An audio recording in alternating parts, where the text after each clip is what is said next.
fans. Di balik kemegahan dinasti Ming 1368 sampai 1644 tersembunyi kisah kelam Kaisar Jiajing 1527-1567. Terobsesi dengan keabadian, dia terbuai dengan keyakinan bahwa meminum darah menstruasi perawan akan memberinya kunci untuk hidup abadi. Obsesi ini menjadikannya salah satu tiran paling kejam dalam sejarah Cina. Kekejaman Jiajing tidak hanya menyiksa para gadis, tetapi juga membawa tragedi bagi dirinya sendiri. Aduh, kok serem banget ya fans.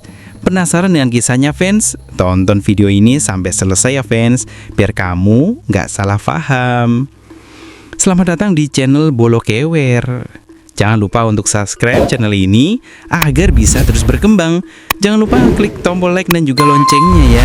Mimin akan kasih info-info yang menarik buat kamu semua, tentang berbagai macam adat, budaya, tradisi yang ada di belahan dunia ini, yang mungkin bisa bikin kamu geleng-geleng kepala atau mungkin bikin kamu takjub. Oke, kita langsung aja ya fans. Darah menstruasi dan obsesi keabadian. Wede, biar awet paling tuh fans. Dinasti Ming yang memerintah Cina selama hampir 300 tahun, 1368 sampai 1644, dikenal dengan era keemasan di awal abad ke-15. Di balik kemegahan porselin Jingdezhen yang indah, sutra yang halus, dan lukisan kuas yang memukau, tersimpan cerita kelam tentang kekejaman dan kesadisan para kaisarnya. Salah satu contoh paling mengerikan adalah ritual darah menstruasi Kaisar Jiajing. Melansir Mail Online, Jiajing, Kaisar Ming ke-11, naik tahta pada tahun 1521. Terobsesi dengan pencarian keabadian, dia terbuai dengan keyakinan bahwa meminum darah menstruasi perawan akan memberinya kunci untuk hidup abadi.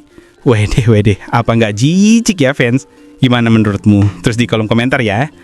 Obsesi ini menjadikannya salah satu tiran paling kejam dalam sejarah Cina. Selama 46 tahun masa pemerintahannya, Jiajing memerintahkan ribuan gadis muda untuk dibawa ke kota terlarang.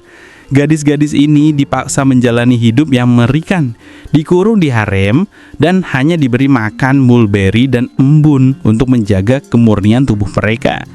Banyak yang meninggal karena kelaparan dan penyiksaan. Darah menstruasi para gadis dikumpulkan dengan kejam dan diberikan kepada Jiajing dalam bentuk ramuan. Dia meminumnya dengan penuh keyakinan, meskipun para tabib istana memperingatkan tentang bahaya kesehatan yang ditimbulkan. Akhir tragis, ritual darah menstruasi ini tidak hanya menyiksa para gadis, tetapi juga membawa tragedi bagi dirinya sendiri. Aduh, kok serem banget ya fans? Penasaran dengan kisahnya fans? Tonton video ini sampai selesai ya fans, biar kamu nggak salah paham. Menstruasi dan ritual mengerikan yang menandai akhir era keemasan. Kekejaman Jiajing tidak berhenti di situ. Dia menjadi semakin paranoid dan tidak percaya dengan siapapun, termasuk para pejabatnya. Pemerintahnya diwarnai dengan korupsi dan ketidakmampuan, dan pemberontakan mulai muncul di seluruh kekaisaran. Dinasti Ming akhirnya runtuh pada tahun 1644. Mengakhiri era keemasannya dengan tragedi. Kaisar Jiajing yang menghabiskan masa pemerintahannya dengan terobsesi pada ritual darah menstruasi dan kesenangan hedonistik, dikenal sebagai salah satu penguasa paling kejam dan tidak kompeten dalam sejarah Cina. Kisah Kaisar Jiajing dan obsesinya pada darah menstruasi menjadi pengingat kelam tentang sisi gelap kekuasaan dan konsekuensi dari obsesi yang tak terkendali. Di balik kemegahan dinasti Ming, tersembunyi cerita tentang kejaman dan tirani yang tak terbayangkan. Kekejaman Jiajing dan ritual darah menstruasi yang mengerikan menandai akhir era keemasan dinasti Ming dan meninggalkan jejak kelam dalam sejarah Cina. Tuh kan, makanya kalau jadi pemimpin yang bener dong. Bener nggak fans? Dinasti Ming Tiongkok berlangsung selama 276 tahun, 1368 sampai 1644 Masehi. Dinasti ini membawa Tiongkok menjadi negara adidaya di dunia, melakukan ekspedisi laut besar sebelum Christopher Columbus, dan memproduksi buku sebelum penemuan mesin cetak di Inggris. Meskipun dinasti Ming dipuji karena stabilitas dan inovasinya, terdapat sisi gelap yang sangat mengerikan dan jarang diketahui. Kekejaman para kaisar Ming tidak mengenal batas, dan secara khusus ditargetkan pada selir-selir kekaisaran. Beberapa kaisar Ming memiliki lebih dari 9.000 selir. Banyak di antaranya telah diculik dari rumah mereka dan dilarang meninggalkan penjara berlapis emas mereka kecuali ketika mereka dipanggil ke tempat tidur kaisar, kata Veronica Parkhurst dalam tulisannya di laman Ancient Origins. Praktek pengikatan kaki cansu terhadap wanita sangatlah populer pada masa itu. Hal ini membuat para wanita menderita, pincang, dan tak dapat melarikan diri. Bahkan untuk berjalan ke kamar kaisar mereka harus digendong dalam keadaan telanjang. Duh, kasihan banget ya fans. Sang pendiri dinasti Ming yang penuh obsesi. Pendiri dinasti Ming adalah Kaisar Hongwu. Dia dianggap sebagai salah satu kasiar Tiongkok yang paling penting dan berpengaruh. Kisah hidupnya berawal dari seorang biksu miskin yang mengembara di Tiongkok. Seiring berjalannya waktu, ia menjadi salah satu panglima perang paling kuat di Asia. Pada tahun 1368, ia berhasil mengusir penjajah Mongol yang telah menguasai Tiongkok selama 1 abad. Peristiwa inilah yang menjadi cikal bakal berdirinya dinasti Ming. Namun kekejamannya tidak hanya di medan perang. Di balik pintu harem yang rapat, para selir tak hanya dikebiri kebebasannya saja, namun juga menerima berbagai penyiksaan. Untuk terus mengendalikan mereka bahkan setelah kematiannya, dia memulai tradisi di mana para selir akan dibunuh, dipaksa bunuh diri atau dikubur hidup-hidup di samping kaisar yang meninggal, ungkap Veronica. Baik Yongle maupun Kaisar Hongxi, dua penerus Kaisar Hongwu melanjutkan tradisi mengerikan ini. Untungnya Kaisar Zhengtong menghapuskan praktek ini dalam surat wasiatnya pada tahun 1464, sehingga selir-selir kaisar lainnya hanya perlu takut kehilangan dukungan daripada kehilangan nyawa mereka. Pembantaian massal di kota terlarang.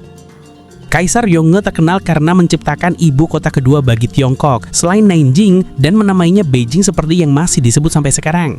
Di tempat ini ia membangun kota terlarang, Istana Kekaisaran Tiongkok di Beijing, yang berlangsung dari tahun 1420 sampai 1912 Masehi. Masa pemerintahannya membawa perpaduan antara reformasi militer, ekonomi, dan pendidikan dalam gaya pemerintahannya yang diktator. Namun tindakan kekejamannya sangat banyak dan didokumentasikan dengan baik. Pada tahun 1421, tak lama setelah Yongle meresmikan kota terlarang pada hari tahun baru, ada desas-desus bahwa salah satu selir kesayangan kaisar telah bunuh diri karena berselingkuh dengan kasim istana akibat impotensi yang diderita kaisar. Wede, nggak bisa terbang tuh burungnya. Veronica menjelaskan, karena merasa terhina, kaisar mulai bekerja untuk membungkam semua orang yang mengetahui situasi itu serta semua orang yang terlibat. Dia mengatakan kepada seluruh istana bahwa selir yang dimaksud telah diracuni. Dia kemudian mengumpulkan 2.800 wanita dari harem ini dan mereka semuanya dieksekusi dengan cara dipenggal. Jelas Veronica, dalam eksekusi massal ini, gadis-gadis semuda 12 tahun dihukum mati. Meskipun tidak ada catatan resmi mengenai pembantaian ini, namun ada catatan tertulis dari salah satu selirnya, Lady Kui, yang saat itu sedang berada di luar istana. Tak lama setelah itu, Lady Kui dan 15 selir kaisar yang tersisa digantung pada jerat sutra putih di hal kekaisaran pada hari pemakaman Yongle, obsesi Kaisar Ming yang lain. Penguasa Ming ke-10 Zhengde yang naik ke tahta pada tahun 1005 bosan dengan selir dan terobsesi dengan kehidupan warga biasa.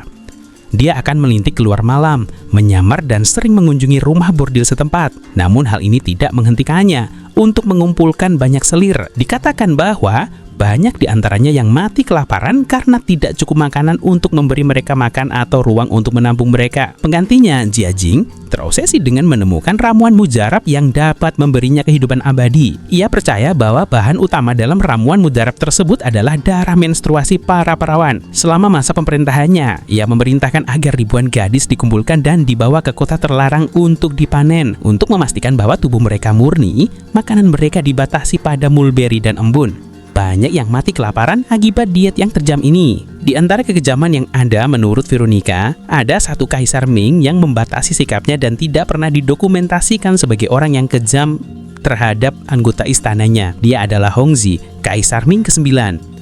Dia hanya memiliki 2 permaisuri, satu setelah yang lain, dan tidak ada dokumentasi yang menunjukkan bahwa dia kejam, menyiksa, atau jahat seperti Kaisar Ming yang lain. Oke fans, segini dulu info fakta-fakta unik dari belahan dunia ini.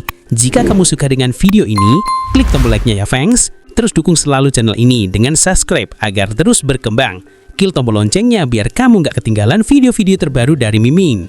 Oke, bye-bye fans!